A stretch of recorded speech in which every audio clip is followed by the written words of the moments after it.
Check, check, episode 202, check, check. What's up, everybody? Happy holidays. Did your plans get ruined recently? Did you have a Southwest flight all booked?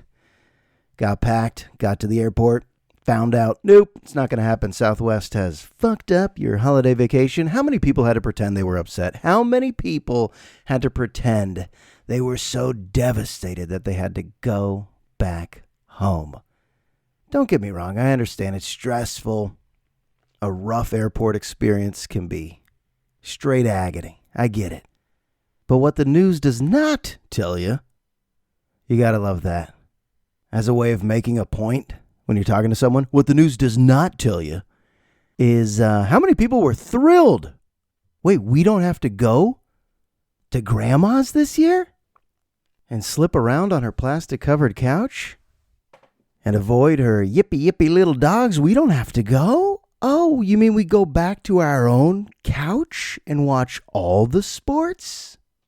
It sounds cynical, but what the news doesn't tell you is a lot of people were just fine with that. Isn't that what COVID has taught us? To roll with it a little bit. Doors are going to close right in our face. And we just go, all right. Got to adapt a little bit. I think we can. I think we can all adapt. Let's jump into it. New Year's resolutions. To adapt, to adjust, to not get so carried away with the small stuff. Okay, we're getting it. We're getting it. New Year's resolutions. Some people don't make them. I love them. For the rest of my life, I plan to make resolutions. Just things that you say, I'll work on that. I want to get better at that. I want to eliminate that out of my life. But I'm at the age where it's always going to be the same. Just eat better, more fitness, be more mindful. When I say eat better, I truly believe people can become as accustomed to eating a shitty diet as they can to turning their lives around. What the news does not tell you is you can transform your body and mind. I think you could become addicted to healthy eating and fitness, just like you could become addicted to sugar, alcohol, fattening foods, deep fried diet. But the best thing you could do right about now, it's still December, folks. The best thing you could do right about now is just plant the seed of a diet or a resolution and say, but that starts in January, and then go full self-destruction mode for the last few days of the holidays. Like right now, I'm eating anything because I got on the scale this morning, woke up to the sounds of a baby murmuring, and then it turns into a little bit of a whine, and then it turns into a cry. And you're like, all right, I got to get her. But on my way to getting her, I stopped off at the scale. Made a little pit stop at the scale because you're supposed to weigh yourself in the morning. And it said 172. Okay. So I got the ideal weight in my mind of 164. I want to get back to what it says on my driver's license. Although I don't even know why that weight is on my driver's license. I have no clue when I reported that to the DMV. Could have been in my 20s, in my 30s. It could have been 3 weeks ago. I don't know, but 164 sounds good. So I stepped on the scale 172. How do I get to 164? Well, I can't do what I did last night. Last night I ate 8 straight Oreos dunked in milk, and I held the Oreos in the milk for about 30 seconds a piece. It almost disintegrates. I like it that soggy. 8 straight Oreos. Pop, pop, pop, pop, pop, pop, pop. Then 3 ground beef tacos covered in sour cream and melted cheese. Delicioso. And then, I ate a whole box of Trader Joe's latkes. How Jewish, but yes, how delicious. Latkes even after Hanukkah? I did it. You know what else Jews do during Hanukkah? We eat a lot of donuts. Who knew? We added another fun tradition. Like gifts. Gifts aren't really a part of Hanukkah. But Jewish parents probably got worried that Hanukkah is going to look real inferior to Christmas because Christmas sells itself.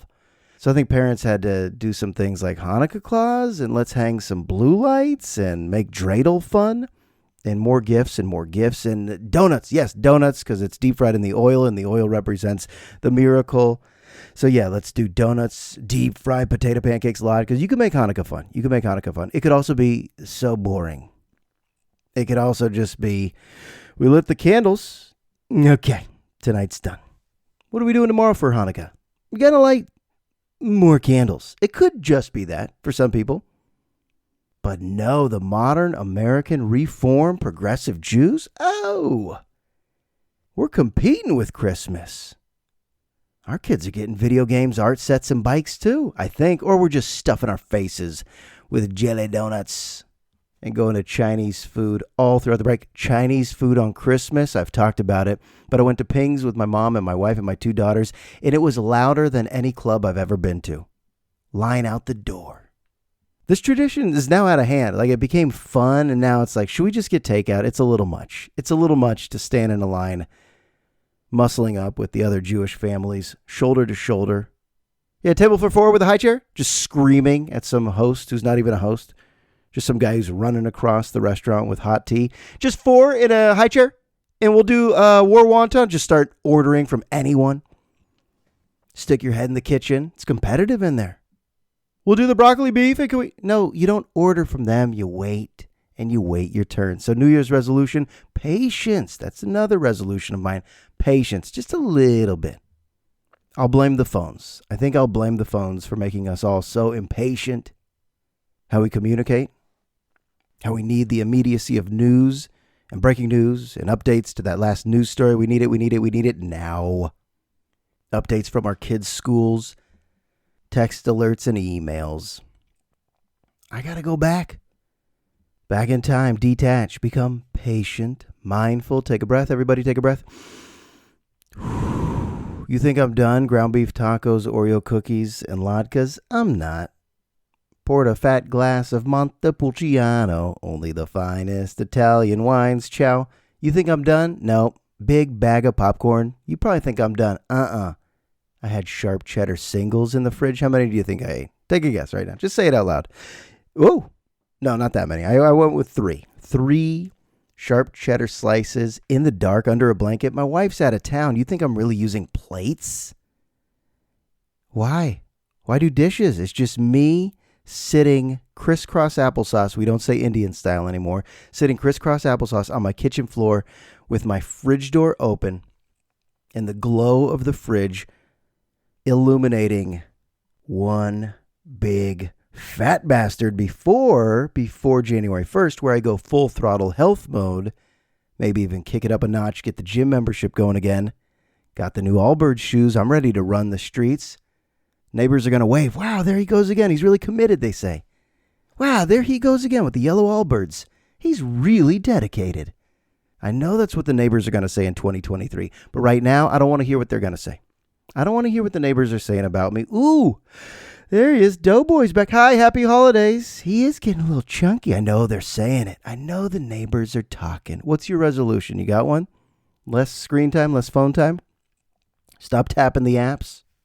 What are some good ones that we'll actually stick to? 1 year, I think I was in my late 20s. I said no fast food for a year. And I don't even know if that's a resolution. I'm not going to Google the definition of a resolution. Maybe it's just like a personal challenge. This year I'm not going to have fast food, but I convinced myself that Subway was still okay. And Subway has more chains. There are more Subways in this country than any other fast food chain. You learned something today.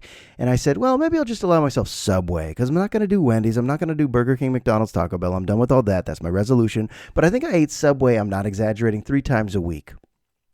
And it turns out that's not great for you. It's not great for you, but it's fun. You know it's fun. So let yourself go in the final days of December. No one says that. No psychologist or dietitian or philosopher says it's important to really let yourself go before a transformational stage of life. 2023 is going to be so healthy. Are you kidding? But right now, I've been in the same sweats for 3 days. And I'm going to make a chili cheese omelet from scratch. And I'm going to eat it right out of the pan. And if we're out of forks, I'm not washing them. I'm just going to use a spatula to get more into my fat face. Hey, everybody. Happy holidays. Don't resist anymore. Do not resist. We have the ability to get used to stuff. We can change. You ever get a loaner car? You had to take your car into the shop. They give you a loaner car, and you have to get used to the new mirrors. And, ooh, these brakes are a little sensitive. Whoa. Got to get used to that. And you're like, I don't really like all the bells and whistles. And then after what? 4 hours, you're totally used to it. That's what just happened to me over the last 3 days. You complain for about 10 minutes, and then a few hours later, you're just totally used to it. That's a microcosm of life. A lot of the stuff we complain about, it's only A few hours before we can adapt. Interpersonal relationships aren't going well. You detach, you look for another. Great, you'll get used to it. What's bugging you right now? Isn't it weird that it's not going to bug you in 2 weeks? What's bugging you right now? It's not going to bug you in 2 weeks, but it's still going to bug you today because we're on nearsighted. We can't just see forest through trees. Am I going to use a cliche? Forest trees? Call the kettle black? Isn't that the calling the kettle black? I don't use that one correctly either. Well, isn't that the kettle calling the painted black? Pot calling the kettle today, are we? See the forest through the trees? See the trees through the forest. I don't know. Do you? You probably do. Let's avoid all of those cliche phrases and just make up our own. Let's start new ones in 2023. No more rely on already invented, predetermined phrases that get us through conversations. No more. 2023 is going to be a unique year. You want to hear a unique story? This is 100% true. In my first year here at Terra Linda High, where I went to high school, now I'm a teacher at that high school, load me up with responsibilities. That's what I say. The new employee, he comes in with a smile, load me up. Doing the basketball announcing this year. Loving it. I'm also the mock trial coordinator. I didn't even realize mock trial was a thing when I was in high school. Apparently it was a thing. At the previous high school I taught at, I guess it was a thing. I'd never heard of mock trial. I've heard of mock Congress. I've heard of imitation crab. Never heard of mock trial, but I said, sure, I'll be the coordinator. I'll be the advisor. There are kids who get a case. It's a fictional case. And then they get to scrimmage other high schools and compete against other high schools. I object. Conjecture, Your Honor. Hearsay, Your Honor. Now we're going to have a cross-examination, your closing arguments. It's a full 2.5-hour trial. And these kids are amazing, very impressive. So yesterday we go into the city to the Ninth Circuit Court of Appeals. I drive some students in. We got permission slips. December 29th. We all met up. Schmobbed down. Schmobbed. People using that term anymore? Schmobbed into the city on a rainy day. Parked in the Tenderloin. Walked these students through some seedy areas. They got to see some rugged areas. You go 20 minutes out of our Pleasantville-looking suburb, you can see a different planet. And between trials, I'm not embellishing this at all. Between trials, we go out for pizza, and then as we're coming back, we're walking on the sidewalk. This is Mission Street around 7th. We all hear what sounds to be a screeching van start driving on the sidewalk towards all of us. Screeching van driving up on the sidewalk. My high schoolers have to scurry to get out of the way. There were close calls. Scurry, scurry. Get. Watch out. What's going on? The guy in this maroon van gets up on the curb. We're hearing just metal scraping on sidewalk, concrete. And then we see a biker come by. And he starts driving a little bit towards the biker. And then the biker tries to hit a quick left, but throws the phone.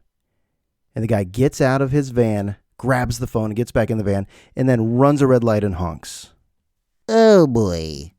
What was the most memorable part of your winter break? Jarring. A screeching van driving on the concrete sidewalk as my students have to scurry out of the way. We witnessed a crime. So, because they're mock trial students, they all had theories. They started examining motives. Well, could it be that the biker was a thief, reached through the driver's window, grabbed the phone, and the driver said, even though it was like a really skinny alleyway street, the driver said, not today. Not today, motherfucker. And came at him. Didn't even care that there were Terra Linda High mock trial students peacefully going from pizza to courtroom number 1 to scrimmage against Lowell. By the way, I don't know if there was a verdict. I don't think that's how they do it, but I think my school won. I just want to say that. Lowell has a nice reputation, but I think the Trojans put a little beat down on those attorneys. Just the way I saw it.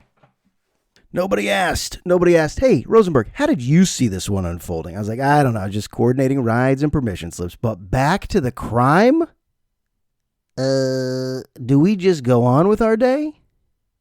Hearts were beating, pulse rates increasing, and then, we just went on with our day. But it's interesting, you take some folks out of the suburbs, into an area called Tenderloin, and it lives up to the reputation immediately. You know, sometimes you go to an area and you're like, well, this is considered a pretty rugged area, and you're just like, yeah, but it's fine. It's fine. People live here. No, the loin lived up to the reputation immediately. We saw crime. Then immediately we should have just turned that into a case and done a mock trial about that. But we got whiz kids over at TL. And then doing basketball PA announcing for the varsity teams? Are you kidding me? I actually played the varsity teams last month. Went to the alumni game. It was basically just, can I run? It wasn't, am I a decent basketball player anymore? That wasn't the question. It was, will I get injured? And can I run? Can I go up and down the court? Was the oldest guy there. Went with Bartling from the class of 99. Figured there's going to be some dudes showing up from the 80s, maybe even the 70s. There's no way I'll be the oldest guy. At the alumni guy, it was the oldest guy there. Couldn't hide the gray hair anymore.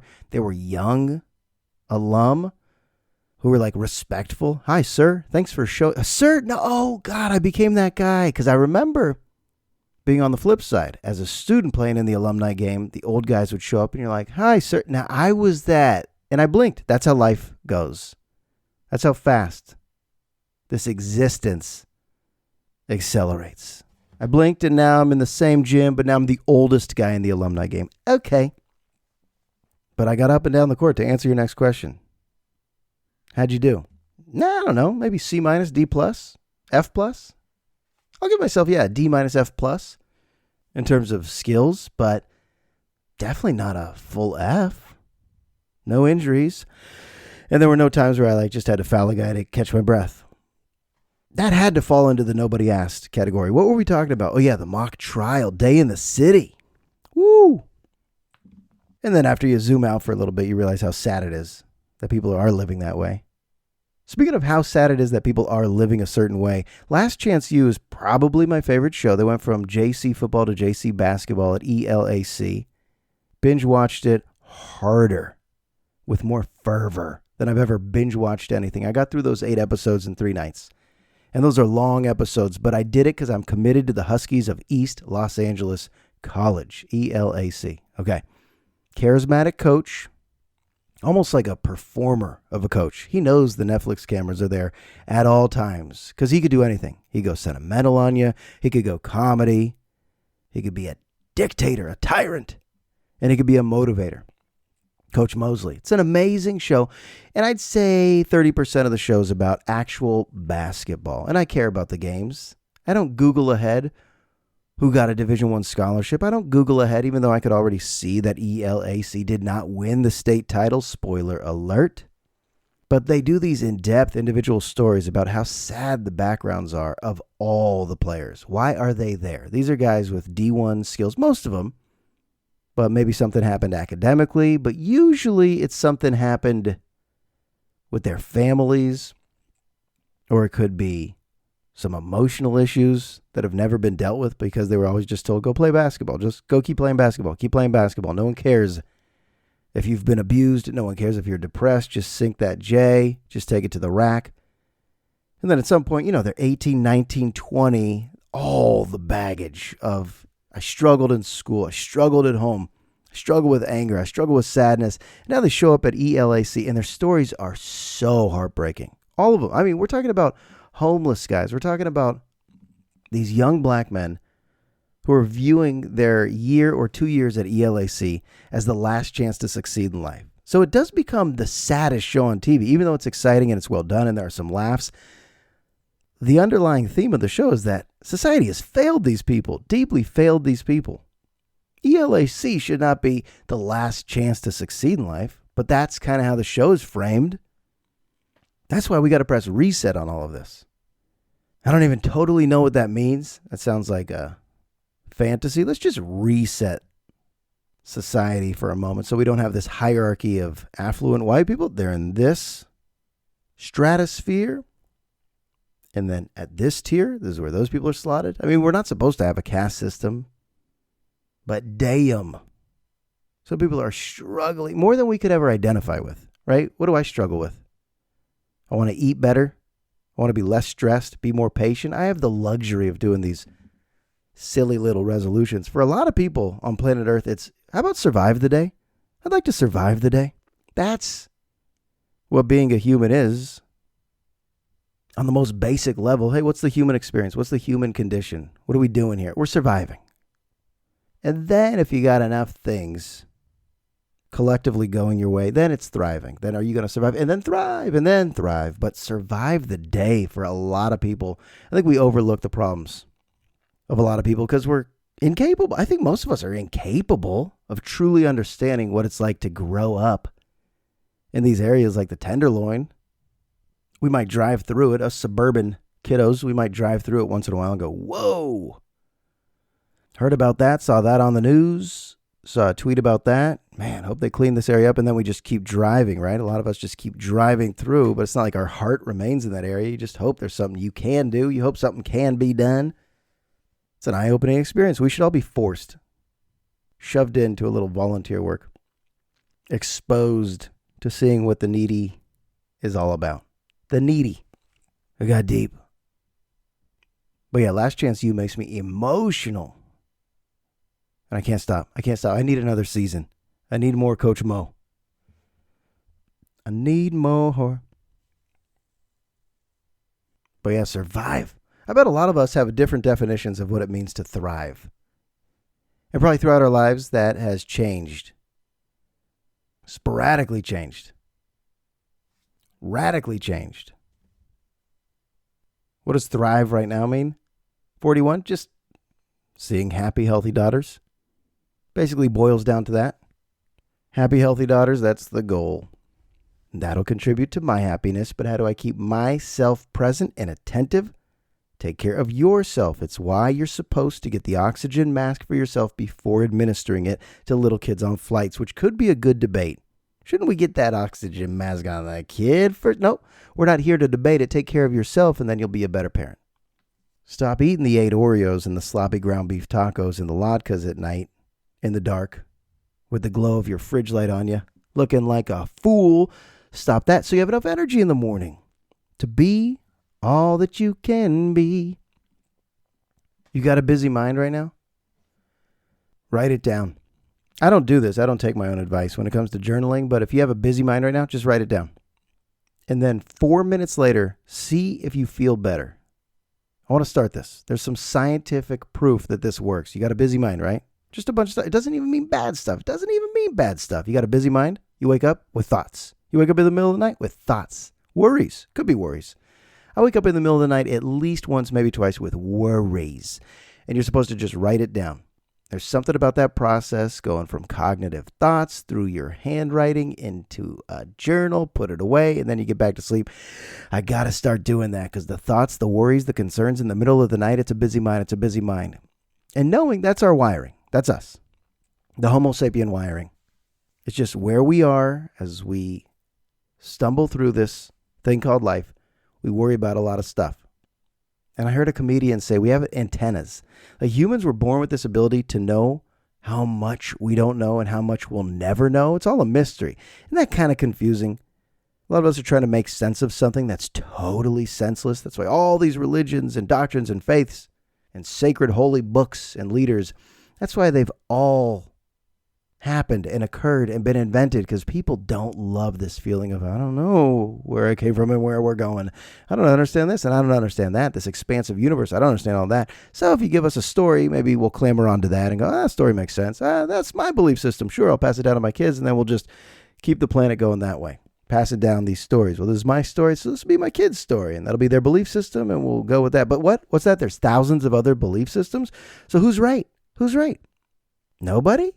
If your belief system is that you are correct and other people are wrong, that's dangerous. That's going to lead to a lot of conflict, conflicting ideologies. But it all stems from this idea of, I don't know a lot of what's going on.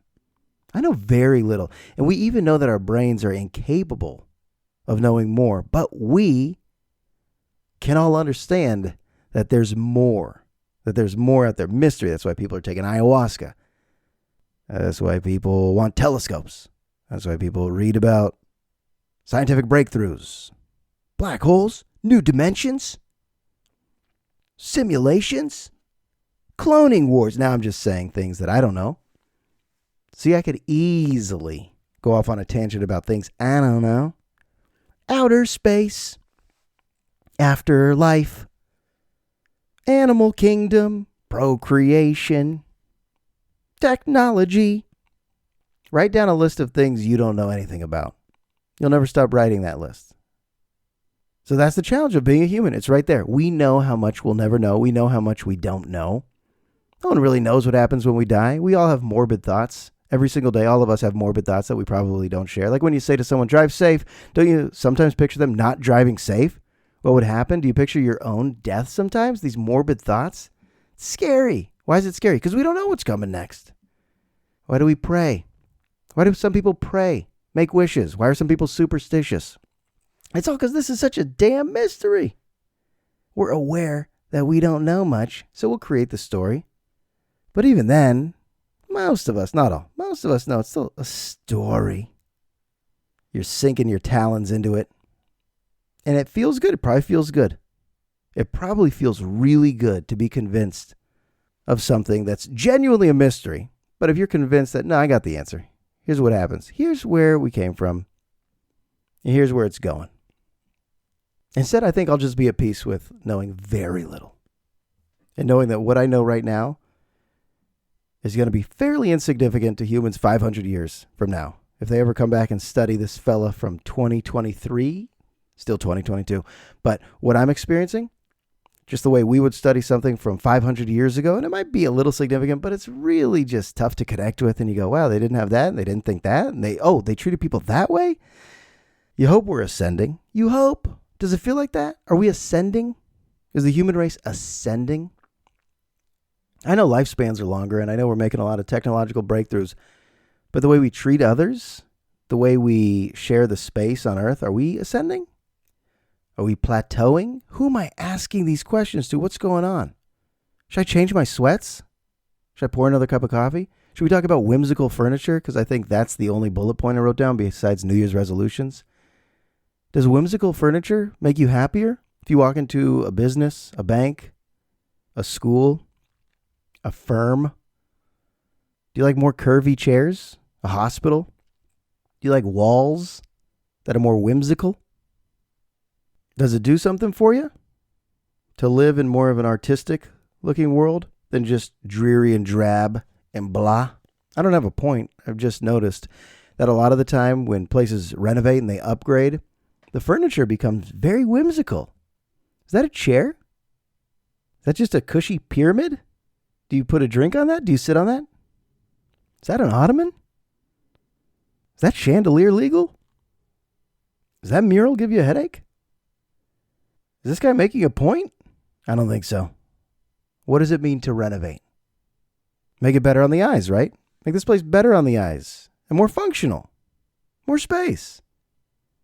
And then just like any stadium or any school or any building, it's going to look old in a certain amount of years.